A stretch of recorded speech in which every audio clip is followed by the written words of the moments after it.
2 3 7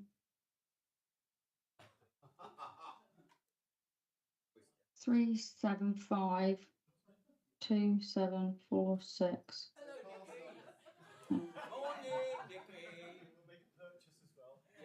Oh, sorry, I'm just sorry.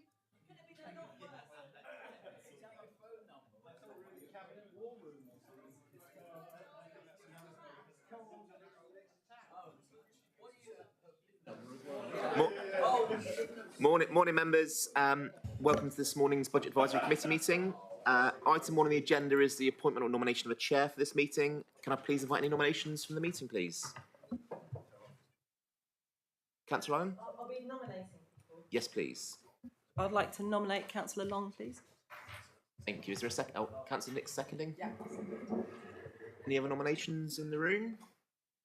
To which there are none. So all in favour of Councillor Long for chairing the meeting? That is almost unanimous, Councillor Long.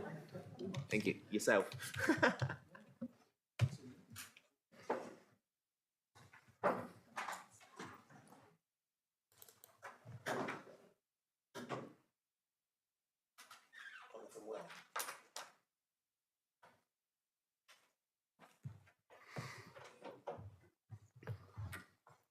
Good morning, members. Thank you for that vote. We'll move on to the rest of the agenda. Agenda item 2. Firstly, obviously, for all those attending online, welcome to the South Hams Budget Advisory Committee.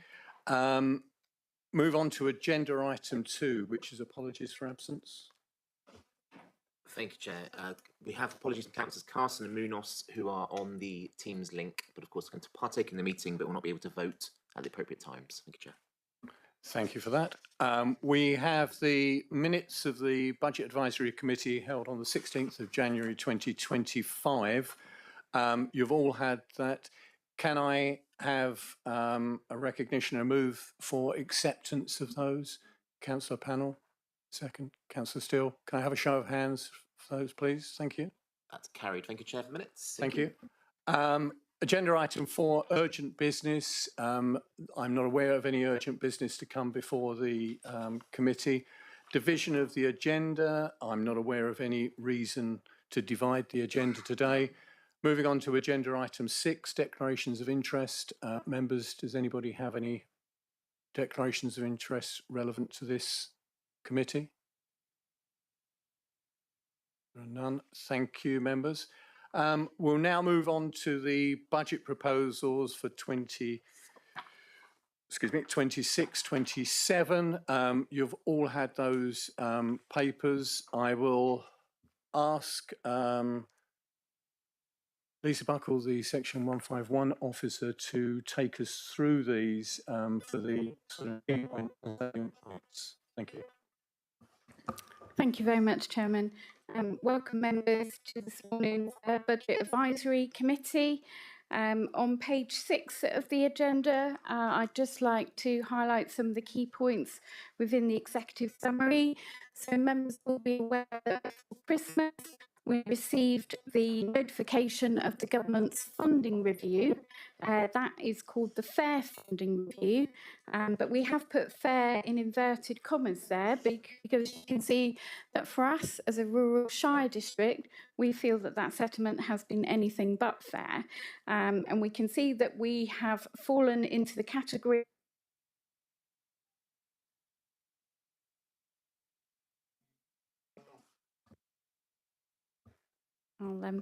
thank you, Steve.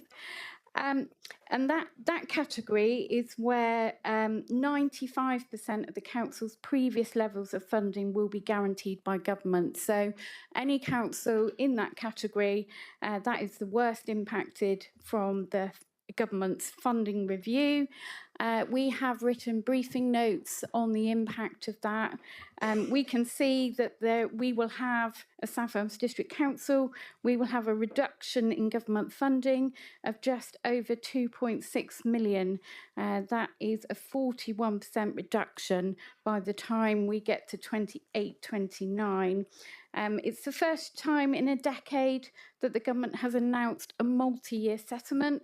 So we have got our finance figures for not only for 26-27, but for 27-28 and 28-29. And you can see they're in 1.4 of page 6. The proposals before you today are for a balanced budget for next year, 26-27. Obviously, we have a legal duty to set a balanced budget and to show that all of our expenditure is funded either by income or it's funded by government grant or council tax or business rates. So the proposals before you today are for a balanced budget for next year, but you can see there in 27-28 the impact, the full impact of that funding review coming in. And in 27-28, we will have a budget gap of 2.6 million. So the last time our budget gap was as high as that was probably about 10 years ago. And then going into 28-29, there's a further 1.6 million budget gap. Obviously, members will be aware that with regards to the current timetable of local government reorganisation and LGR, the new unitaries would come into effect from 1st of April 2028.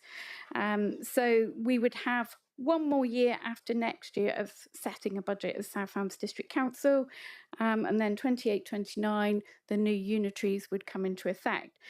So we have shown the impact in 28-29 just for modelling and illustration purposes, but if the current timetable for LGR is on track, then obviously in 28-29 we will be part of a new unitary authority. In 1.6, the views of the Budget Advisory Committee meeting today and the minutes of today's meeting, those minutes will be circulated to members of all members, and the executive will meet next week on the 29th of January to consider the budget proposals. So any recommendations coming forward today will go before the executive that meets next week. On page 7, we set out the background and the assumptions for next year's budget. You can see there on 2.5, the key assumptions for the medium-term financial strategy. We know that the business rate baseline has happened. That's been confirmed. And what's also been confirmed by government is the council tax limit for us as a district council for next year. So that will remain at the higher of £5 or 2.99%. It's also been confirmed that the new homes bonus scheme will cease at the end of this financial year. So that is an annual loss of funding for us of just under £1 million. So that's a significant income stream that has been, the cessation of that has happened in this financial year for the council. Going forward onto page 8, we look there at the impact of the fair funding review in section 3. You can see in the diagram there, that's the breakdown of what the government call core spending power. So CSP, core spending power. Sorry, was there a question? Yeah, sorry to interrupt, Lisa. Jesh, may I ask questions as we go along, or would you prefer the questions to come all at the end? I think if members if we could take questions at the end, if Ms Buckley is happy with that. Yes, thank you, Chair. If we can, thank you. Thank you. So in terms of the breakdown of our core spending power on page 8, I think that just shows in a sort of tabular format, really, what's happening to our income and funding over the next 3 financial years. So in 25-26, the key bit of that diagram is the blue box. So you can see the blue box is the funding that we are getting from central government. So you can see that that is going down from 6.48 million in the current financial year and it will go down to 3.35 million by the time we get to 28-29. So over those 4 financial years, that's a reduction of 41%. Just to say, members will be aware that we've circulated to all members a copy of our consultation response to the local government finance settlement. Our MPs have also been briefed on that. I have received an email from government thanking us for our consultation response. You know, they have said that obviously all views will be considered. On page 9 there, that's a table that comes off the government website showing our core spending power. And just looking at that and the diagram on page 8, what you can see is although our core spending power goes from 15.4 million down to 15 million, the way that if you look at the orange box is assumed council tax. So what the government are building in is they are building in the fact that the council will increase its council tax by 2.99% annually. So you can see there in the only reason that our core spending power is kind of plateauing at 15 million.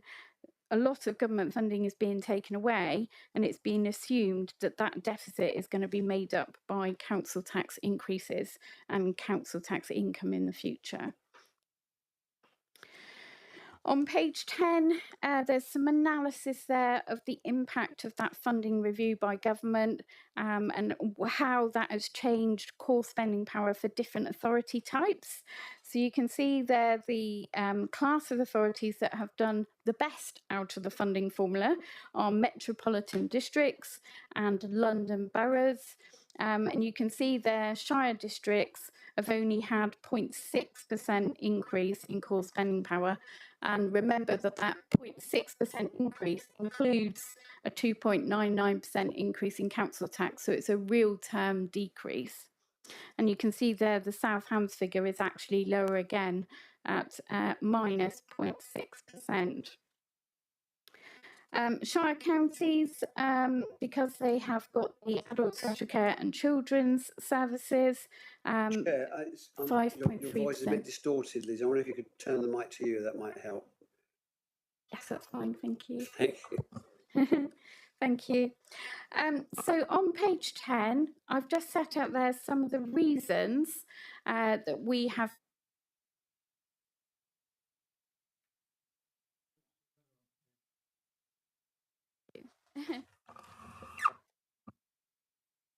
Thank you. Yeah, so on page 10, we've set out some of the reasons that we have been so severely impacted by the new government funding formula. There are a couple of reasons for that. One of the main reasons is within the funding formula, there used to be something called the remoteness factor.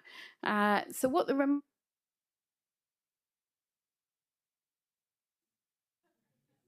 into the mics. What the remoteness factor does is it takes into account that for large rural areas where travel times are very large, it takes a long time to go from one place to another. The remoteness factor gave some weighting for that and gave some funding to that within the formula. What seems to have happened is there has been quite a lot of lobbying, particularly by London councils and also metropolitan districts, that they feel that the remoteness factor shouldn't be within that new funding formula. And when government announced the funding formula just before Christmas, the remoteness factor has been taken away. So that has significantly impacted us and other rural authorities. Also, what's happened is the weighting in the funding formula for things like visitor and commuter population, that has also been reduced. So there's been much higher weighting on just permanent residents. And if you have a seasonal population like we do in South Hams, the weighting for that has been significantly reduced. So obviously that disadvantages places with a high concentration of tourists and commuters. And obviously there is a cost for us of having that visitor economy, and we haven't got the respective funding for that. Also, what government have done is there isn't a separate funding formula now for coastal protection and flood defence.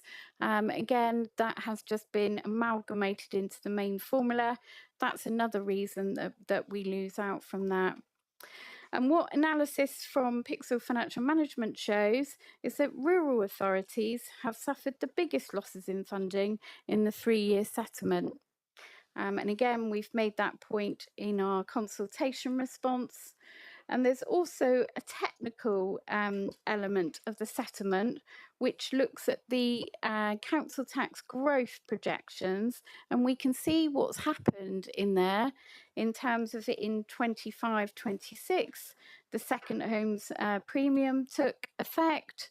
And we can see that that growth has been projected again into the next few financial years, and obviously you wouldn't get the same level of growth because the council tax premium is now within our base budget and within the council tax base.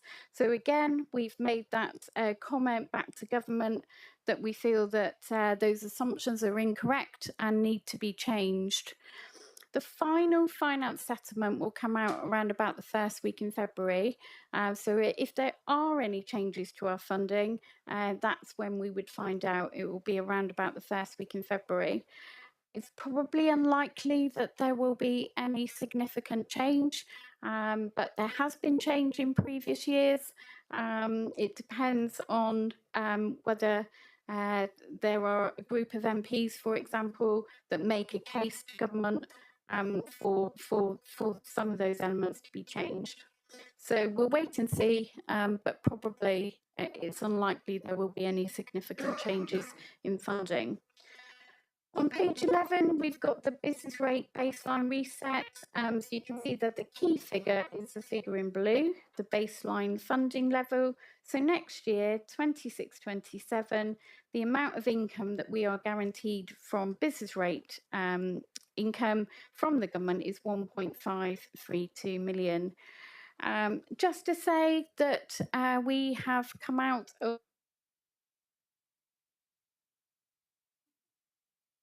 the reason for that is because the baseline has been reset. So accumulated growth has been taken away by government, and they have set a safety net of 100% for next year. So what that means is no matter how much business rates we collect or whether we've got any appeals, we are guaranteed that 1.5 million by government. So there aren't any financial advantages to pooling. Just to say that that pool has served us really well in the past. So we have been part of the pool with all of the other Devon authorities since 2013. And we've made annual pooling gains of about 400,000 every year. So being part of that Devon business rate pool has been very financially advantageous to the council. That is something we would look at every year, so we will consider it again for 27-28. But all councils in Devon are recommending coming out of the pool for next year. On page 12, we've got a table there that shows revenue support grant. So those figures for revenue support grant, 3.9 million for next year, going down to 2.8 million in 27-28 and 1.7 million in 28-29. So that is a key line really, because that shows you how much our government funding is being reduced. It's going from 3.9 million down to 1.7. There will be an element of floor protection. So if we are on the floor, which we are as South Hams, what the government do is they make you, if your funding falls below that floor level, they give you a payment to bring you back up to the floor. Our payments will be 40,000 in 27-28 and 450,000 when we get to 28-29. That's why it's important that we challenge the government on their assumptions around council tax base growth and how that by including the second homes premium a second time, if they take that out, our council tax income at the moment in the government calculations are overstated. So what I'm hoping is that 458,000 floor protection payment will significantly increase if that technicality is corrected. What the government might do, of course, is say, well, we'll correct it when we get to that financial year and correct it next year and then the year after. Thank you, Ms Buckley. If we can take questions on this section before we move on to the budget proposals. you. Councillor Bonham, you had a question. Yeah, thank you, Chair. I firstly want to commend and thank Lisa and the finance team for a very good report, and I'm sure there's contribution from Councillor Rake and others as well. So it's very clear, but very disappointing that we're going to come under so much financial pressure. So just in general, do we feel that we've got support of MPs to put forward our case, and what work have we done? I don't know, maybe other people might need to answer this, but what have we had any meetings with local MPs? Is there any momentum around putting pressure on the government from local MPs to firstly correct the technical errors, but secondly to argue our case that it should be a bit more fair, as opposed to fair in inverted commas, but a bit more fair for us as a small shire county? Thank you. Yes, so before Christmas, we did send some briefing notes to our MPs on that, so they are aware of the technical issues that we are challenging, particularly the one around second homes, because if you look at lower tier councils as ourselves, we are the second worst affected by that. We've asked Pixel Financial Management if they could write a technical note, so they are sort of experts, if you like, in local government finance.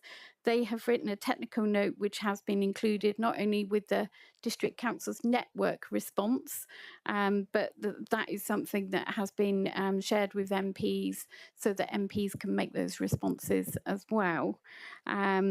Before Christmas, there were meetings with MPs. I think probably before the final finance settlement happens, sort of around about the beginning of February, there will be discussions in Parliament on that, and that's where MPs can ask questions, for example, around the second homes council tax technical element. But I think the fact that we've got a technical note, it's gone in the District Council's network response, it's also gone in the Rural Services Network response to settlement, and all councils that are part of Rural Services Network have put it in their response as well. So I think there is a flow of responses going into government that have got the same themes. So I think, you know, if they can see those themes within it, like I say, it's whether they correct it for next year or whether they say, well, we'll correct it year on year, which is what they might do. Chair, if I may, I would like to move at some point, and whether we need a motion or not, but recommend to the executive that we have a specific meeting on this point, on these points about our funding pressures with our relevant MPs before early February. But I'll leave that. I don't know when it's relevant to debate that. I'll leave that for. Thank you. Consider that. Thank you, Councillor Bonham. Chair. Councillor Nix. Yes, thank you, Chair. We've touched on LGR and how that's going to affect the budget going forward. Obviously, we know a little bit about how that 27-28 year might happen, and the expenses that we're going to come across as the sitting council rather than the council that's coming in. If this goes through in this way, but it's pushed, how are we going to mitigate those if our funding is so low in that first year that LGR's happening? I think obviously when the government make a decision about what the new unitary geography is going to look like, what they will do is probably reassess that 28-29 financial year, because obviously the districts and the current county council, for example, won't be in the same makeup. So they will reconfigure that and come up with a new figure, I think, for funding for 28-29 for those new unitaries. In terms of will we have to meet any sort of setup expenditure, prior to 1st of April 28, there is bound to be some. We don't know what that looks like yet. I think it's probably a bit early for that. But as we move into the summer period and we get some feedback from government about what the new unitary configuration is going to look like, I think that is something we can consider then. But I think as long as we lobby on the fact that, you know, we feel 27, 28 has been very unfair on us, particularly, I mean, we knew new homes bonus was going to go, but it's been very disappointing that nothing has come in its place. I think that that's in our consultation response and many responses of other authorities that, you know, that the whole point of new homes bonus was that there was a financial incentive for councils to have housing growth, and the fact that that has been taken away without a sort of individual consultation on it. It's just been part of the fair funding review. We've made that point, you know, we don't feel that was the right approach. Thank you. Thank you. Councillor Yardy. With friends. I'm just appalled at the government. I'm going to agree with Lee that we need to meet with our MPs so that we can very clearly put across our views. I know for a fact, so 340 square miles is what South Hams is. Chelsea, 5 square miles. There is a massive difference. That rurality figure makes a huge difference in the way that we can implement basic services like waste or anything else. So I'm appalled at the lack of understanding that has been exhibited. In terms of rurality and access to services, it's a huge objective for the Health and Wellbeing Board at Devon County Council to ensure that is improved. It's just simply not going to happen with this kind of funding formula. The second point about the housing loss, living healthily requires good social housing, good housing. We're simply not going to be able to afford to invest in the future in those types of scheme. And when we come on to LGR, there's a 300 million deficit across the health and wellbeing system within Devon.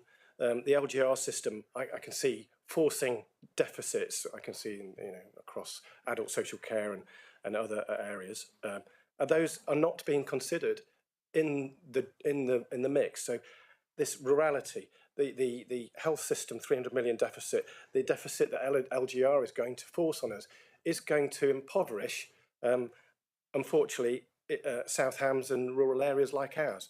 I am absolutely for, in the most powerful way we could possibly do it, to be able to communicate with government what is going to happen as a consequence of these assumptions that have been forced upon us. Thank you. Sorry about that. Councillor Yardy, that was more of a statement, but a powerful one. Did you have any questions on this section? Thank you. Councillor Steele. It's actually just about business rates. So there's a lot of noise about small business rates going up quite a lot. And I thought, well, at least that might mean local councils get more money. But it seems from this that if business rates go up, just the revenue support goes down. So we don't actually get any more money from business rates than we did before. The government keeps all of that increase. Is that correct? Yes, that's correct. So although obviously we collect the business rates, we only get to keep a very small proportion of it, only around about 1.5 million. And the fact that our funding has gone down from previous years, for example, the fact that the baseline has been reset. To be fair to the government, they have said they were going to do this for a number of years. It kept getting delayed, whereas it's now actually happened. And I think that there's been a bit of a cliff edge in terms of you've got lots of things impacting at the same time. So you've got less business rate income because of the baseline reset. You've got less new homes bonus, i.e. you've got none now going forward. And whilst some of that has been compensated in rural support grant, what you can see is there are certainly winners and losers out of that new funding system, and we are very much in the losers category. And in terms of the probability, I guess, of any changes happening before the final finance settlement.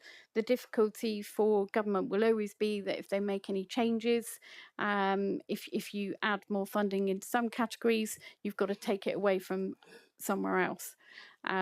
So if there were to be more funding, for example, for shire districts, the government would have one or two choices. They could either take funding away from other categories of councils or find more money for the finance settlement. That's the two choices. And over the past 10 years, I can only really think of one time over those 10 years where there have been any changes between the preliminary finance settlement and the final finance settlement. Sometimes it changes by £5,000-10,000, but nothing significant. Thank you, Ms. Buckle. Members, any further questions on this section? If not, there's been a recommendation to move a new recommendation or additional recommendation to the executive. I'll go through. Let us go through this, the proposals, and before we come to the actually the recommendations themselves, I'll take that, but we'll go through this report first. Thank you, Ms. Buckle. If you could continue, please. Thank you. Thank you. So section 4 sets out the budget proposals for next year on page 12. So you can see we've got cost pressures there of just under 2.5 million. We always make a provision for the pay awards every year. There's obviously no agreed increase yet, but that's just setting aside a provision. We know that our extended producer responsibility grant, that's a grant that we get from DEFRA. Unfortunately, that is going down as well. So we've been notified that that's going down to just over 0.7 million for next year. We are putting in an appeal against that reduction in funding, but we won't know the outcome of that for a little while. On page 13, on 4.4, we are looking to put £200,000 into continuing business support and business advice for our businesses. Members will be aware that in the current financial year, we've had UK share prosperity funding. So we've had government grant in order to provide that business advice and business support. But again, that grant is ceasing in this financial year 25-26. So the recommendation is that we put 200,000 into our base budget for next year so that we can carry on that work of the economic development team in terms of providing that business support and business advice.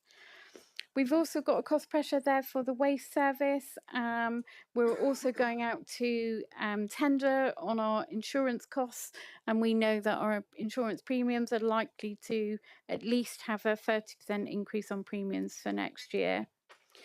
And what we've also included in there is the fact that the government have consolidated some of the government grants into the main revenue support grant. So whereas before we could see how much we were being compensated for the fact that the employer's national insurance had been increased, and we didn't get full compensation for that, we only got partial compensation, but we won't be able to track that in the funding formula anymore. It's all been rolled into revenue support grant.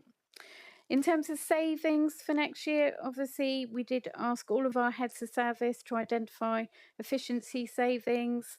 In our month 7 budget monitoring report, that's on the executive agenda for next week.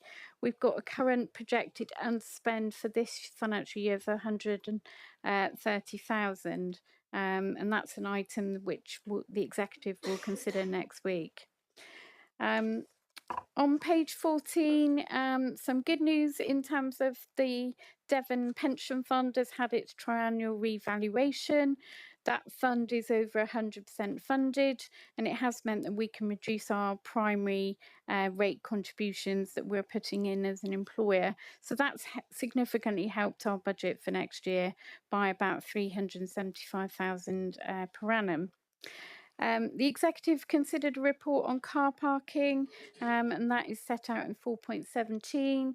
And we're also recommending increasing our treasury management income targets and our planning income targets for next year, and also the amount that we have as a vacancy savings target on salaries. On page 15, we just set out what a bandy council tax bill currently looks like for Southampton District Council. You can see our proportion there is £196.66, so that's 8% of an overall bill. Members will be aware, obviously, that towns and parishes are currently setting their precepts and their budgets. We always ask for those back by the end of January. There are no referendum limits for towns and parishes, but in 5.4 you can see the referendum limits there for the other types of authority. So Devon County limited to 4.99%, ourselves as the Shire District, the higher of £5 or £2, 2.99%. Fire Authority can put their element of the council tax up by £5, and the Police and Crime Commissioner £15. So if we were to increase our element of the council tax by 2.99%, that would be an increase of £5.88. And a 1% increase for us is 89,000 in council tax income. On page 16 there, I've put the some paragraphs about the second home's council tax premium. Members have already taken that decision to charge that premium for next year. That would generate council tax income of 10.6 million shared between all of the precepting authorities. Obviously, the largest share of that goes to Devon County Council. Our element is 827,000. And we are recommending that an amount of £500,000 is transferred into a housing earmark reserve for housing projects and housing initiatives, and to direct a smaller proportion of that, 327,000, into the increasing costs of temporary accommodation and higher levels of demand. On section 6, we set out the council plan. Ms. Buckle, do we want to, before we go into the council plan, just see whether there are any questions on this section before we move forward? Yes, thank you, Chair. Councillor Yardy? I'll behave this time. On the parking, there's 260,000 increase in revenue, and I'm just looking through the previous minutes, and I can't see how that will be spent other than to improve services.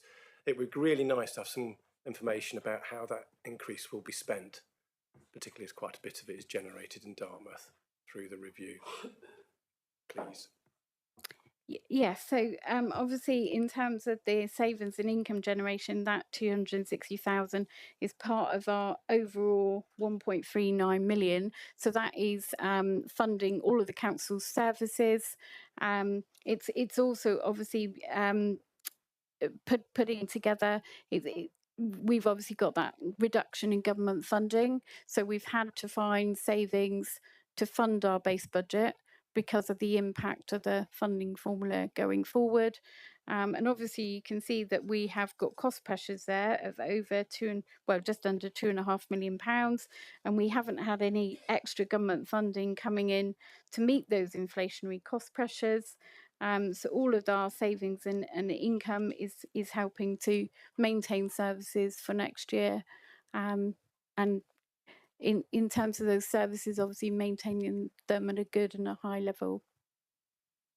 Thank you. So can I I just, understood that you Councillor said Yardy, Councillor Yardy, before we move ahead, I'm going to bring in Councillor Thomas, the leader of the council, to comment on this. Thank you. That was the officer answer, Jed. The political answer might be park and ride, ferry, and leisure centre. You know, because that's the honest reality. These are all costs. We're talking about what Dartmouth generates. Every town and parish generates money, but also has costs. That's just an example of some of the costs. Thank you, Councillor Thomas. Okay, it would be good to have a communication that clarifies that criticality, because I've got to explain that to everybody else. So it would be really good. And the 4 parking spaces for the Health and Wellbeing Centre as well, please. Thanks. Councillor Panel?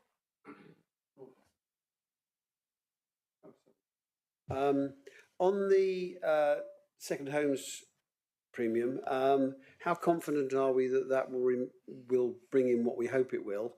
Because there's lots of reports of second home owners switching to business rates so that they can avoid paying the second home tax premium.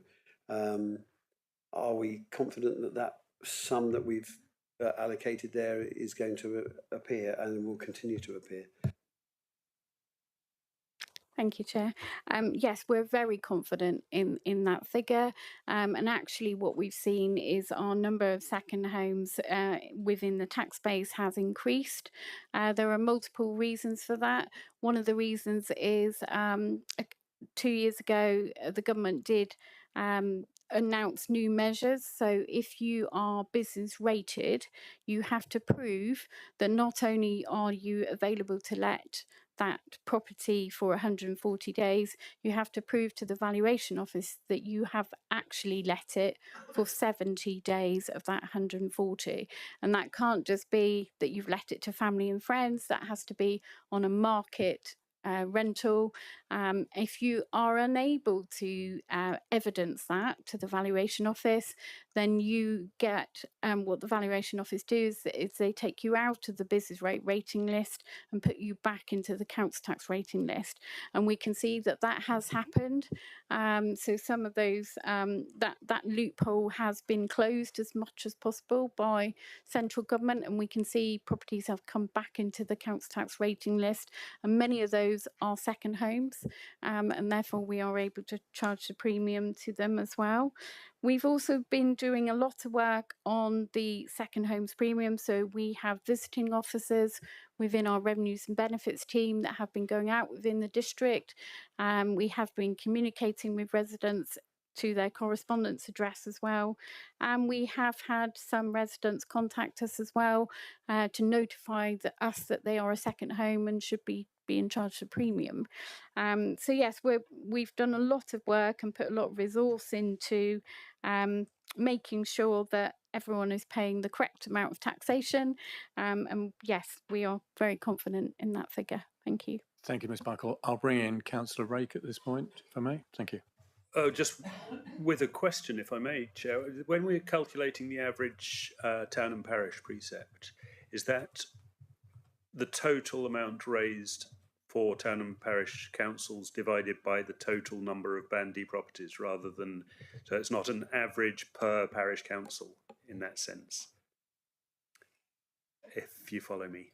Yes, so that would be what we do is we add up all of the precepts of all of the parishes and towns, and we divide that by the total tax base of the district.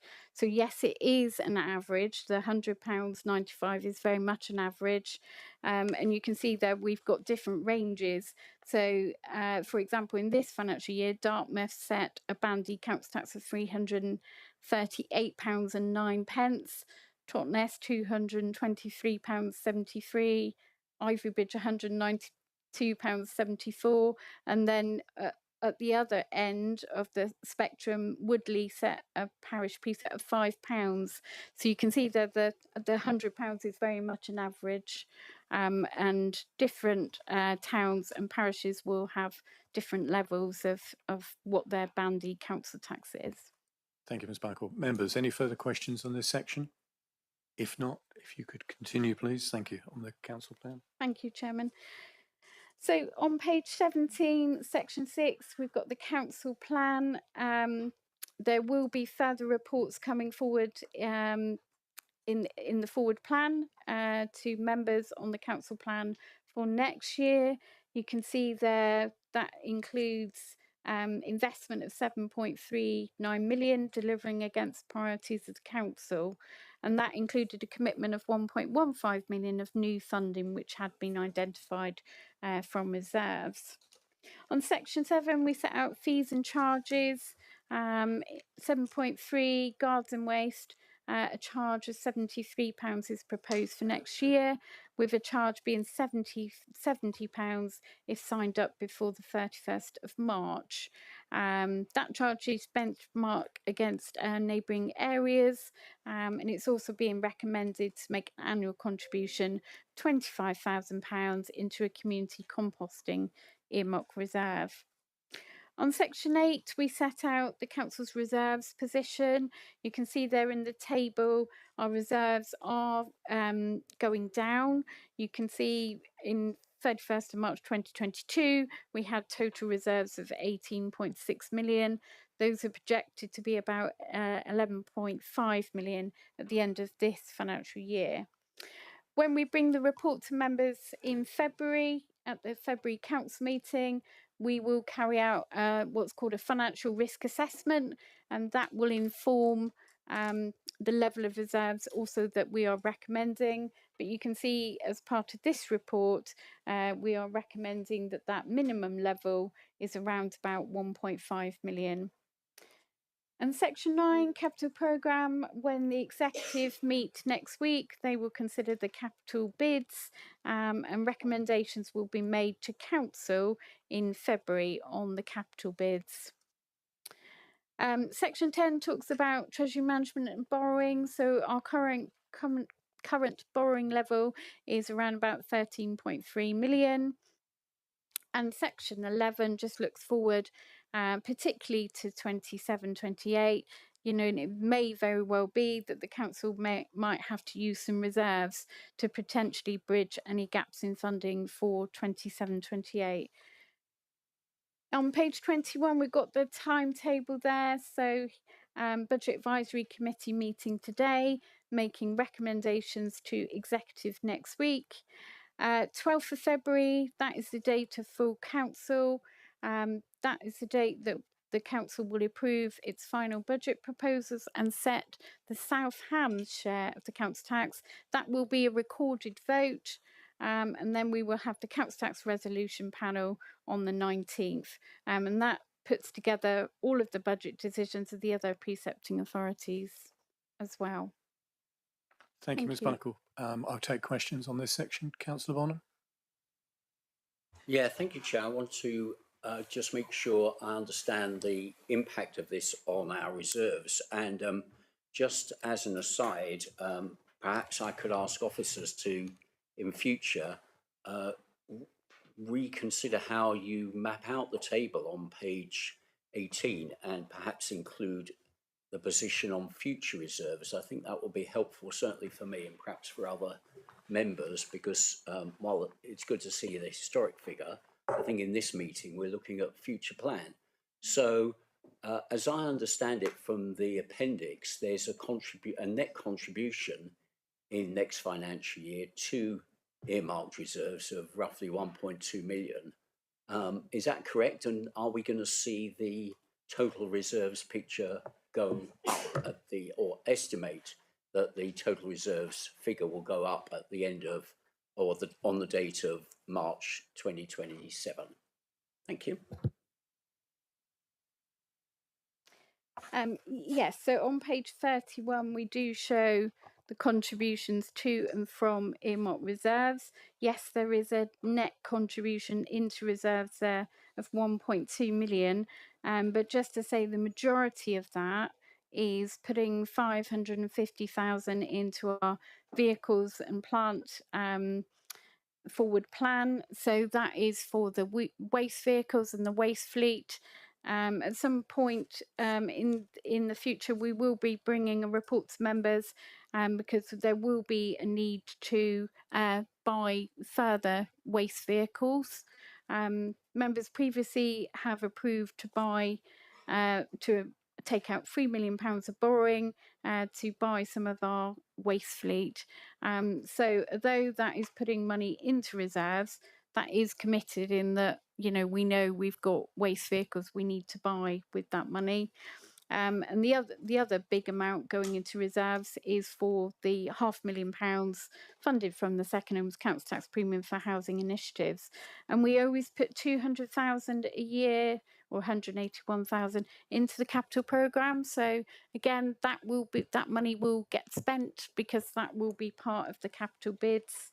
So there's a few small amounts, like 75,000 going into the local plan, but the majority of that money that is going into reserves will be spent as well. Yes, we can look to model forward reserves for March 27 position, We'll see if we can do that prior to the February council meeting.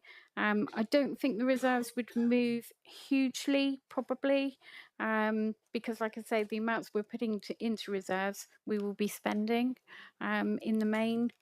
Thank you. Ms. Blackwell. Councillor Bonham, you want to come back? Well, yes, I mean, I wasn't asking for us to do very much more work, except to put in to the table the projected figure from Appendix B, so that it's clear what we think our reserves look like, both historically and forward-looking. But now to my question, if I may. In the first part of this meeting, I got very, very worried that next financial year is going to be very difficult for us.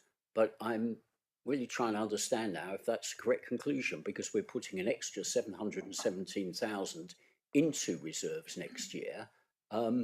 Does that mean that we actually have quite a lot of spare cash lying around? I mean, I'm just trying to understand what is our financial, are we under a lot of financial stress or not? I mean, simple question. Thank you. I think, yes, we are under a lot of financial stress, and the majority of that money that we are putting into reserves are for capital things. They're not for revenue. So if you look at the 550 that we're putting into the vehicle and plant renewals, that's not revenue, that will buy vehicles for the waste fleet. So that is for the capital programme. Similarly, the 181,000 that we're putting into capital programme and the $500,000 going into the housing initiatives, that's probably capital as well. We will be bringing a report to members in March around, there's an opportunity for local authority housing fund, LAF4. So again, we will be bringing reports to members on that. But I think the 1.2 million, like I say, that a large part of that is capital money, not revenue. I think we will need to use reserves for 27-28. The last time I can remember a budget gap as big as 2.5 million was probably about 10 years ago. And that's when the council had a large scale transformation programme. We had to reduce our staffing base significantly. And we also had to, significantly cut back on some of the things that the council delivered. Thank you. I'll bring in Councillor Steele. Okay, thank you. So reserves again. So I guess I might have misunderstood reading a table. So the table further down, page 30 something, I think, about ins and outs from the earmarked reserves. So showing, say, 25-26, there's 1.96 going in, there's 1.4 coming out. So that gave me the impression that we were increasing the level of earmarked reserves, but obviously the earmarked reserves is going down. So does that table obviously not include expenditure from the earmarked reserves? Is that how we should read it? Yes, that's right. It doesn't include expenditure from earmarked reserves. So It's purely showing the movement to and from reserves that feeds into the revenue budget equation, if you like. So yes, as you put money into reserves and out of reserves, the capital programme sits outside of the revenue budget. So again, many of the things going into those reserves are funding either one-off things from the council plan, or they're funding capital projects that sit within the capital programme. So that's more a sort of table that we use, isn't it, as a reconciliation to make sure that the revenue budget is correct. And you will see that the figures there feeding into the revenue budget calculation. So perhaps at some point it might be good to look at, sort of dig more deeply into the reserves to see exactly what's, to see exactly what, like as Councillor Bonham said, what's going in and what's going out. But we can always hold a separate sort of members briefing on, particular reserves. We hold a spreadsheet for every single reserve that the council holds, and we monitor the reserve contributions going in and what commitments we think are coming out and what expenditures coming out. And when we produce our capital programme monitoring report to members, on the right hand side of that report there's always a section that says how those projects are being funded. So if they are being funded from reserves, it will say that in the comments, and then we reconcile that back to making sure that those reserves commitments are coming out, if you like. Yeah. Thank you, Ms. Baker. I'll bring in Mr. Molyneux at this point to answer some of the questions.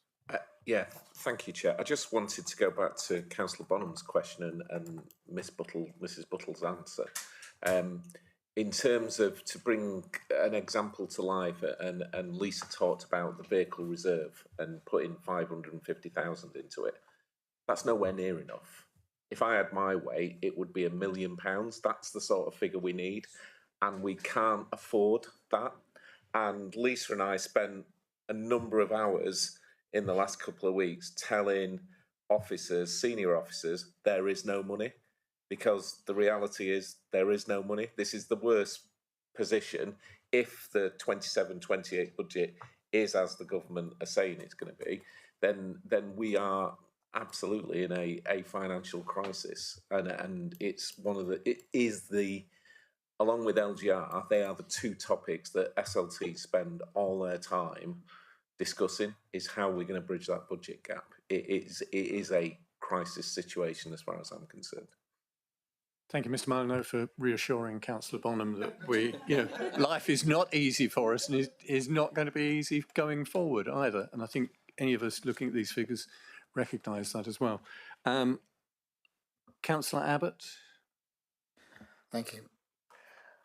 I wonder if you could point out to me, or is it not separately identified, that the costs associated with LGR, officer time has just been stated, is so significant.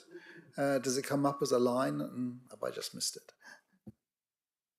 It isn't a line in the sort of budget book or the budget papers at the moment. The work that we have done leading up to the government, leading up to our submission in November, yes, the majority of that was officer time, and time of other officers in other Devon councils. We all worked on it together. We were given a government grant for LGR. It was £35,000 per council. So we did get £35,000 from government. So in terms of any external support which we bought in, we did buy in a little bit of time around people like Pixel Financial Management. They're experts in local government finance, obviously KPMG as well. So yeah, we haven't had any significant external costs at the moment, and the costs of what we have had have been covered by that government grant. In terms of what costs will we experience going forward, yeah, I can't tell at this point. I think we're not there yet. It depends what happens from the what government decision is made in the summer. Thank you. Yes, thank you. On a different point, are there significant changes in the council's forward plan? I suppose I ought to know, because I ought to be keeping an eye on it. And I'm thinking of a particular item of concern to myself. And in Ivybridge, I don't need that addressed per se, just is the plan consistent with previous publications on expenditure into the next few years?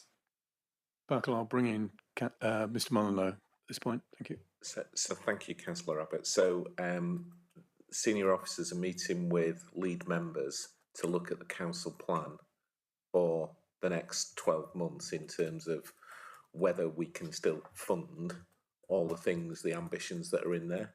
Obviously, they are members' ambitions, but we have to face reality that we might not be able to do all of them. So there is a plan. Unfortunately, in terms of timeframes, that's going to come to, I think, the March executive with a revised council plan and the funding that goes with that. So it's something that we are working with the executive on. Thank you, Mr. Molyneux. Councillor Yardy. Thank you. I wish to bring up the subject of toilets and loos. I do remember sitting in this meeting probably 2 years ago, and there was a discussion about toilets and the fact that parish councils are really struggling to maintain and refurbish toilets. Last year, we said that we'd investigate or explore sources of funding to help parish councils to refurbish toilets. I can't see the word toilet anywhere in the document. So I wondered whether it had been considered or I'd missed it. Mr. Muller.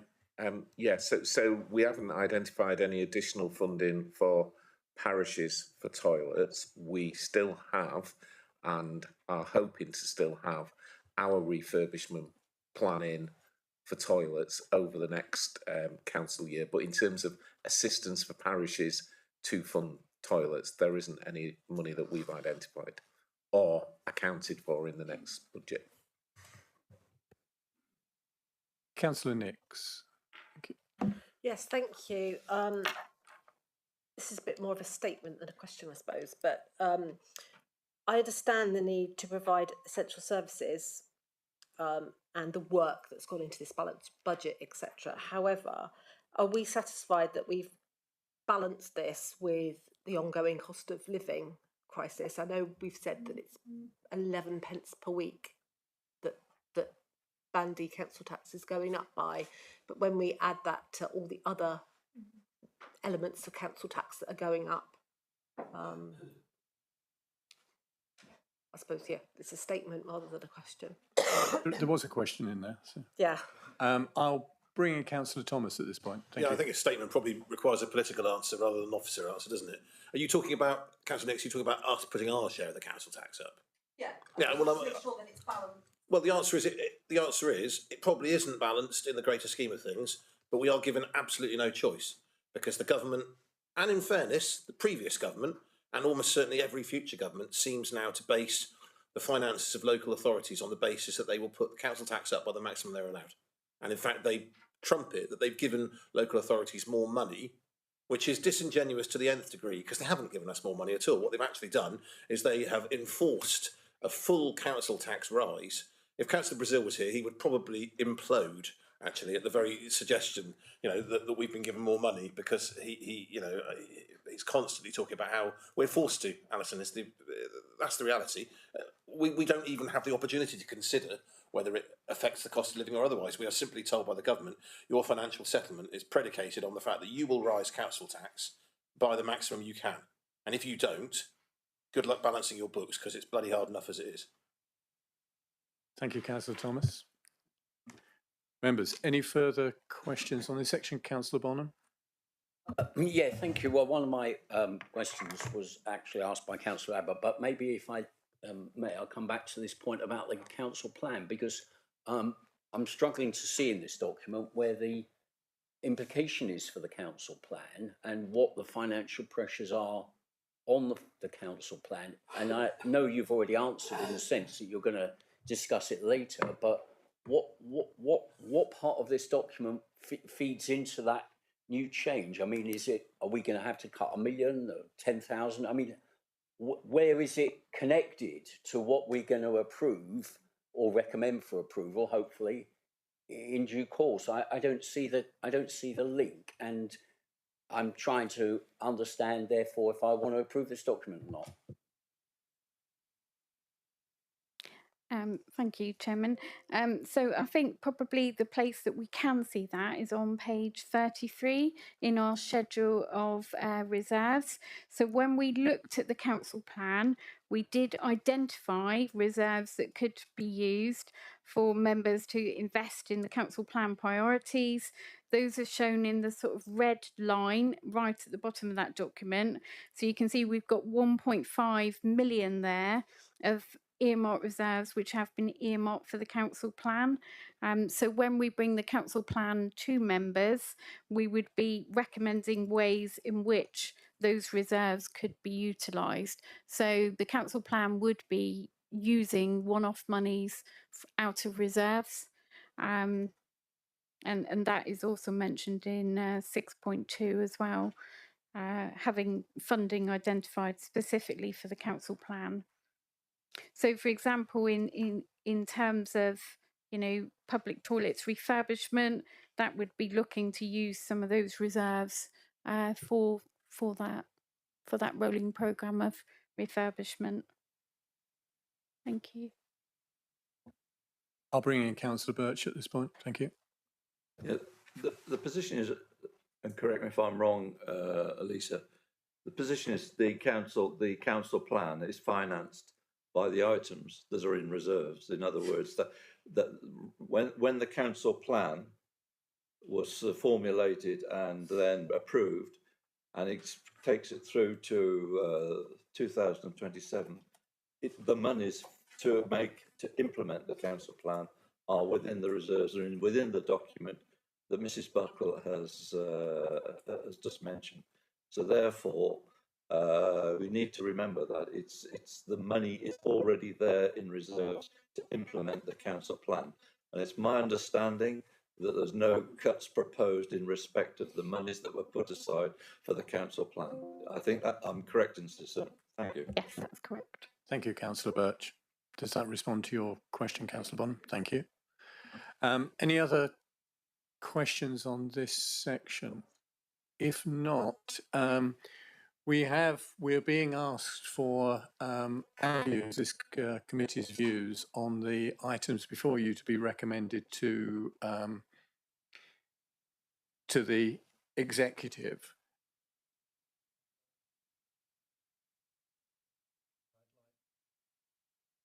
We seem to have the technical problem again.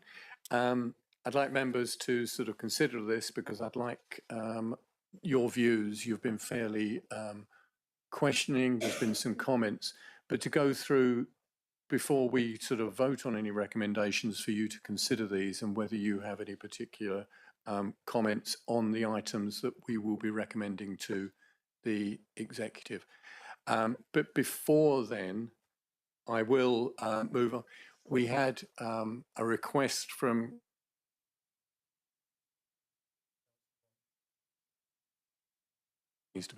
from Councillor Bonham and others, and I think it is very worthwhile, about organising meetings. There's a recommendation there before you, members, and Councillor Bonham, if you can all please read that to see whether that sets out your particular views and concerns for us to be able to add to the recommendations. So, one is, thank you very much for putting the recommendation up there. The sentiment of it is correct. My comments that I didn't have a question for earlier,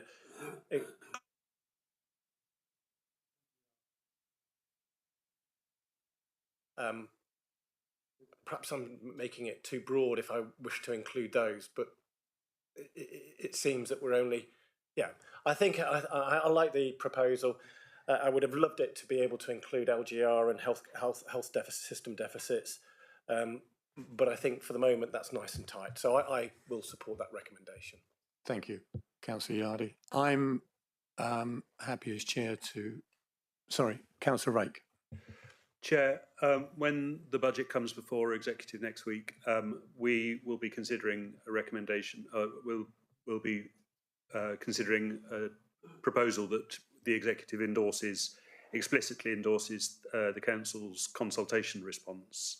And if this committee was so minded, we would welcome that being added to this, that this committee similarly endorses the council's consultation response.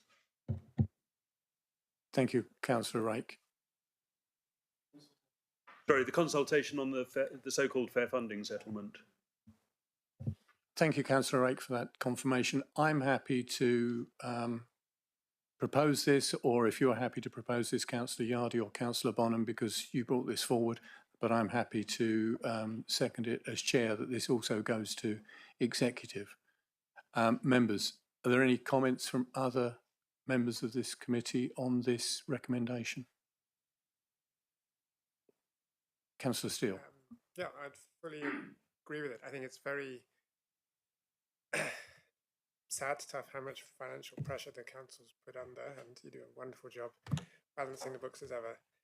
I mean, in reading through, all the work putting South Hams with West Devon together saves 6 million. Doesn't save 6 million for the council, doesn't save 6 million for our residents. That's just absorbed in the fair funding from the government. So, yes, I would fully support. Thank you, Councillor Steele. Councillor Pannell. Well, I was just going to say, we're obviously facing very difficult financial times. If we weren't going to be wound up in a couple of years, I think we'd be winding ourselves up at that point anyway.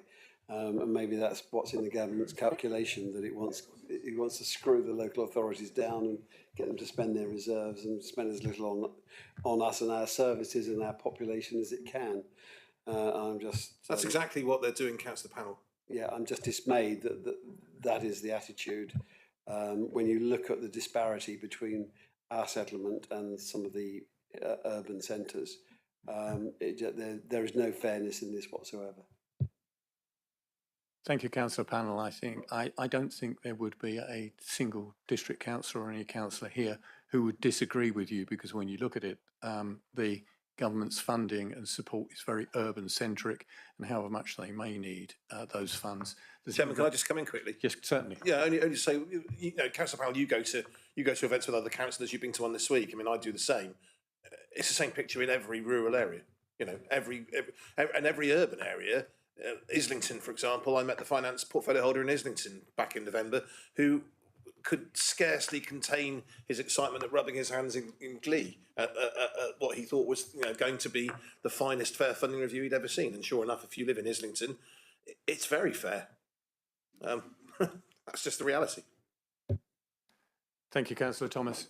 Chair, I'm very happy to move the amendment or the motion here, and I appreciate Darryl putting it together. And I don't have any changes to the wording.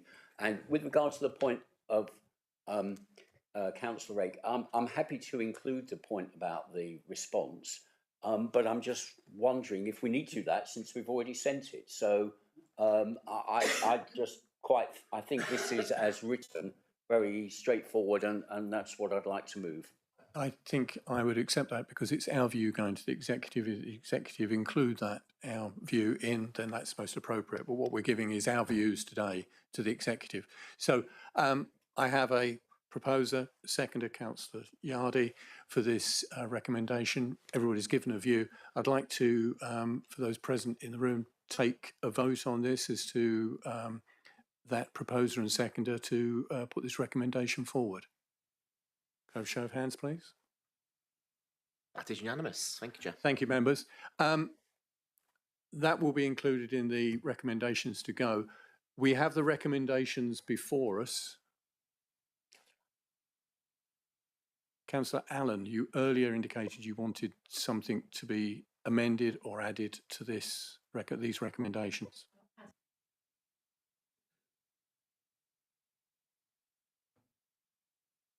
Although it's always fun to be asking for money after a budget like that, it was good. Yes, so the recommendation is that we noticed, I'm going to read this out, we noticed that within the proposed capital budget, there is nothing for Totnes Leisure Centre, and we asked that a sum of £300,000 be included. We've been informed that there is an officer report setting out the improvement works required, and the estimated project costs are in the region of 1.2 million. That's not to come from us. It's been proposed that the project could be funded as follows.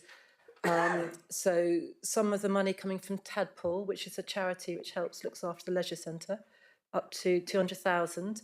For Totnes Town Council to give 100,000. For Fusion to give 250,000. Grant funding 350,000, and that Southam's contribution would be 300,000. I'd very much like to stress that there has been very little to no work carried out at the leisure centre for many years now, and it's in an incredibly bad state. It's pitiful, really. A recent local campaign and petition showed excuse me, photos of mould, cracked tiles, broken windows. It's a mess. There has been an exodus recently by those who can afford to pay to private gyms and to centres in other areas, leaving our leisure centre in an even more precarious position financially. And also, obviously, to those that can't pay, there's an even worse offer for them. Families have been particularly affected. I think the petition and the campaign was run by families, people with small children. So I would ask, it really is our turn. We've been ignored for our leisure centre for years and years and years. It's just got worse and worse and worse. And we've sort of seen other leisure centres in other areas, large capital improvements, they've become something that their towns can be proud of. I've written here, it's getting a bit desperate, and that's, I think, how we all feel. So we need a leisure centre that South Hams can be proud of. So we'd be asking if it could be looked at providing a sum of £300,000 from the capital budget. This is very much proviso that all the other monies, with your cough mixtures, that the monies can be found from all the other bodies as well. So we wouldn't just be putting that money up forward. All the other money would have to come through before we would ask for this. So we'd like this to be included if possible. Thank you very much. That is an additional recommendation. Do I have a seconder for that? Thank you. Members, do you have any comments on that? I'll bring in Councillor Birch first before members. Thank you. Say that what Councillor Allen says is very much that the Totnes Leisure Centre very much feels the poor relation when it comes to leisure centres in South Hams. I mean, we as a council should be very proud of the leisure centres that we have in Kingsbridge, Ivy Bridge, and Dartmouth. I mean, they're assets that we can be proud of. But if you go to Totnes, then it's certainly something that we can't be proud of. And most of you, well, I would imagine all of you, were at the Totnes Leisure Centre in May 2023, and you will have seen for yourself what a sorry state it is. What we've been trying to do in Totnes, when I say we, that is me and Councillor Prestwell and Councillor Allen, is trying to find ways in which we can bring about improvement works. And this has involved discussions with, as mentioned by Councillor Allen Tadpole, it also with the Totnes Town Council. And I believe that they will all be willing to contribute if we as a council show that we also want to see improvements made there. Also, in the last few months, prior to Mr. Brooke leaving, I had discussed with him to form some form of partnership to bring about these improvements. And in my discussions with Mr. Brooke, he was confident that Fusion could be persuaded to make a contribution of 250,000. And therefore, there in this partnership, there are those I believe will be willing to contribute. And therefore, I think to get the ball rolling, we as a council need to show willing. We need to lead the way. And the recommendation that's been put forward by Councillor Allen is the start of moving forward to bring about the much needed improvements. And as she said, this money will only be spent by this council if the partners also contribute.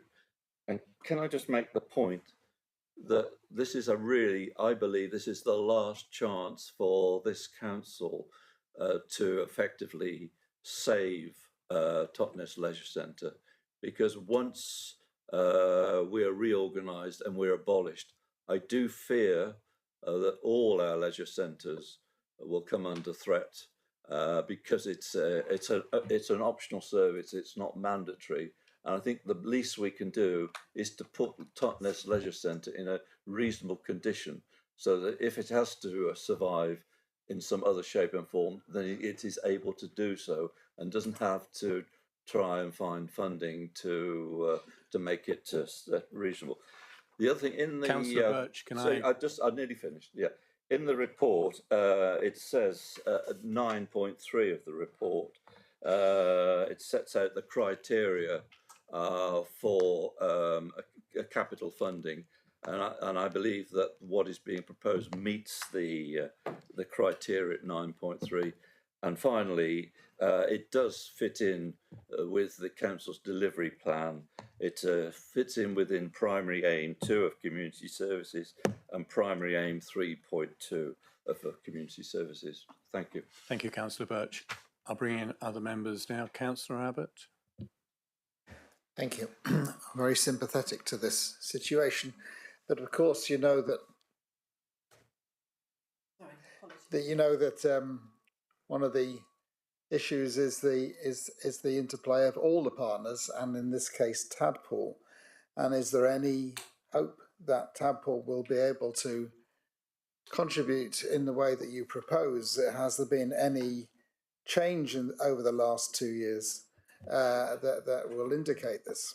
You absolutely hit the nail on the head. I'm going to bring in Councillor Birch, who's had the conversation on this. Can I just say that Tadpole have got reserves of £250,000, and in my meeting with them, I suggested we could find a good home for 200,000. That's why it's in here. Thank you. Councillor Yardy, you wanted to comment at one point? No, you're okay. Councillor Presswell. Thank you. I've been pinched not to go on about this, and I know this is question time, but I would just like to paint a small picture again, if I might. I'll be fast. Totnes has one of the highest populations in the South Hams. There are 6 local schools that use that sports centre, plus our local kids groups and clubs supporting their sports curriculum. And as we know, a sports centre in a town is an institution now, alongside the pub and the church, not necessarily in that order. Community health and well-being, family bonding, and a centre for employment. There are only so many quick fixes we can do before it is painfully obvious to members of a centre that significant investment is needed. And it was one of the busiest sports centres in the South Hams. Yeah. It's always been complained about on our local social media. And obviously alongside investment comes increased membership, and at the moment it's £500 a year. That's the cheapest way to join. Paying monthly, it's a little bit more. And that only needs 600 new members before the £300,000 target is reached. I won't go on, but we want a thriving, prosperous local institution, which I believe is what you all want for us. Thank you. Thank you, Councillor Presswell. Councillor Pannell. Yeah, I'm old enough to remember when Totnes was the only leisure centre, only swimming pool in the South Hams when we first moved here. And it was where we took our young children because there was nowhere else. And I have a very soft spot for it. And I can remember when the cafe was open, it was quite a good venue for if you're watching rugby or cricket or just enjoying the park. You could go and have a snack or a drink, and it was a really good venue. I'm very sympathetic to this because I feel that Totnes deserves to see that centre restored to what it was once. Councillor Bonham. Thank you, Chair. Yes, I very much support the proposal. Having seen the Totnes Leisure Centre, I agree it's ripe for improvement and deserves additional funding to bring it up to modern standards. My question really is maybe for officers is if we're comfortable with the wording of this, because it seems to tie our hands a little bit on the spending which perhaps is dependent on funding from elsewhere before it can be effective. So I just might want to ask officers if they're happy with the wording. If so, I'm supporting it. If they may want a slight change and a caveat to be comfortable with it. Otherwise, that's really my point on it. If there is an officer to come in, but I'll remind members here that this is a recommendation to the executive, and the executive will look at this and could make adjustments to it. This is our recommendation to them, which obviously, if it's passed by this committee, I would hope that they would listen to seriously. We have the additional recommendation proposed by Councillor Allen, seconded by Councillor Presswell. I'm going to take it to the vote and ask members if they, for their support of this recommendation. Can I have a show of hands, please? That's 11 and unanimous. Thank you, Chair. Thank you, members. We will now move on. We have the recommendations before us that you have seen, which are the recommendations, the views of this committee to go to the executive. Can I ask whether, because I would, if members are happy with these, for comments on these or questions, comments on particularly on these, but I would propose, unless otherwise, that we would vote en bloc with this, obviously with the additional recommendations that we've already voted on to come in. Members, do I have any comments that you wish to make on these recommendations before we move to a vote on them?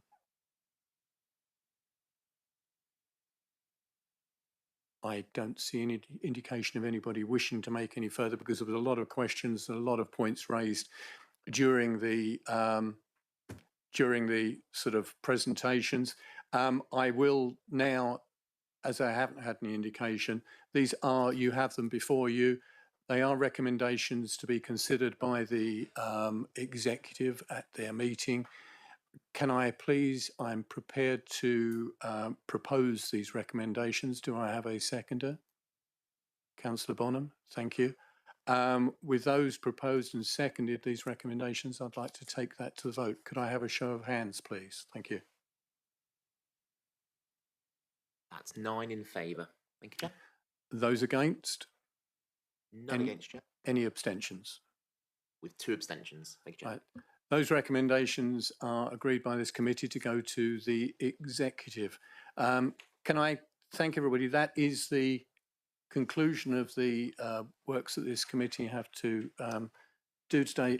It's already been said, but I'd like to owe my personal thanks to Lisa Buckle and Paula Henstock and all of the staff for the work they've put in preparing this budget and getting to this point. And obviously, until it still continues up to the point that it's actually approved by full council. And I do appreciate the work that has gone in the difficult circumstances. And I think the representations that we as a committee and as a council hope to make to MPs, but also to government, I hope they listen. I'm doubtful, but I hope they listen, and we need to make that point.